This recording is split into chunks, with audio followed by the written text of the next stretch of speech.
Hello दोस्तों, स्वागत है आपका मेरे चैनल बेस्ट स्टोरीज पे। आज की हमारी कहानी है पति पत्नी और सच्चा प्यार। पति पत्नी का सच्चा प्यार। एक आदमी ने एक बहुत ही खूबसूरत लड़की से शादी की। शादी के बाद दोनों की जिंदगी बहुत प्यार से गुजर रही थी। वह उसे बहुत चाहता था और उसकी खूबसूरती की हमेशा तारीफ किया करता था। लेकिन कुछ महीनों के बाद लड़की चर्म रोग यानी स्किन डिजीज से ग्रसित हो गई और धीरे धीरे उसकी खूबसूरती जाने लगी। खुद को इस तरह देख उसके मन में डर समाने लगा कि यदि वह बदसूरत हो गई तो उसका पति उससे नफरत करने लगेगा और वह उसकी नफरत बर्दाश्त नहीं कर पाएगी। इस बीच एक दिन पति को किसी काम से शहर से बाहर जाना पड़ा। काम खत्म कर जब वह घर वापस लौट रहा था उसका एक्सीडेंट हो गया।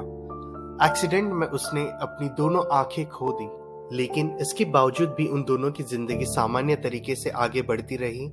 समय गुजरता रहा और अपने चर्म रोग यानी स्किन डिजीज के कारण लड़की ने अपनी खूबसूरती पूरी तरह गंवा दी। वह बदसूरत हो गई, लेकिन अंधे पति को इस बारे में कुछ भी पता नहीं था, इसलिए इसका उनके खुशहाल विवाहित जीवन पर कोई प्रभाव नहीं पड़ा। एक दिन उस लड़की की मौत हो गई। पति अब अकेले हो गया था। वह बहुत दुखी था। वह उस शहर को छोड़कर जाना चाहता था।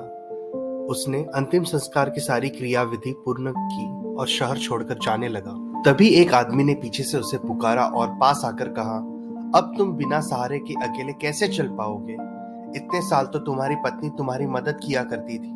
पति ने जवाब दिया, दोस्त, मैं अंधा नहीं हूँ। मैं बस अंधा होने का नाटक कर रहा था, क्योंकि यदि मेरी पत्नी को पता चल जाता कि मैं उसकी बदसूरती देख सकता हूँ तो यह उसे उसके रोग से ज्यादा दर्द देता।